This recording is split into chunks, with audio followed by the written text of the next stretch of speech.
Hello viewers, আসসালামু আলাইকুম। আমি আপনাদের দেখাবো কিভাবে অ্যাক্ট্রোনিক্স দিয়ে ইমেজ রিকভার করা হয়, কিভাবে ইমেজ দেওয়া হয় এটা আমি দেখাবো আপনাকে পোর্টেবল হার্ড ডিস্ক থেকে।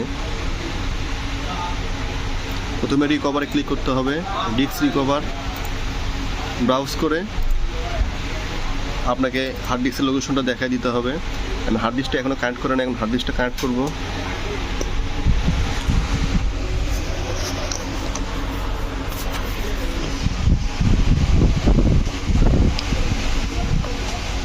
আপনারা সাথে থাকুন, দেখতে থাকুন কিভাবে অ্যাক্রোনিক্স দিয়ে ইমেজ করতে হয়।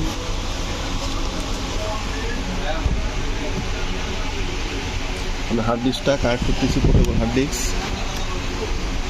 হার্ড ডিস্কটা কানেক্ট করে ফেললাম। এবার আমি ব্রাউজ করে দেখাই দেবো।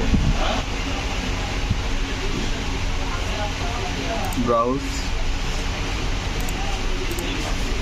এটা আমার হার্ড ডিস্কটা, আমি লোকেশনটা দেখাই দেবো। এর মডেলটা Asus B1403 দিয়ে যে মডেল দেখতে পাচ্ছেন।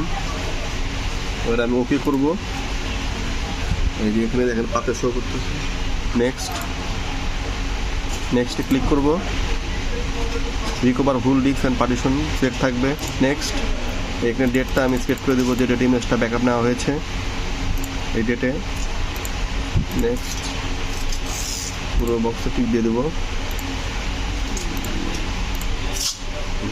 অপশন আসলে প্রসিডে ক্লিক করলে আপনার ইমেজ তাহলে হয়তো সামনে আমি ক্লিক করে রাখলাম। এটা পুরোটা কপি হয়ে গেলেই আমার ইমেজটা পুরো কমপ্লিট হয়ে যাবে এবং উইন্ডোজটা রান করবে। Thank you.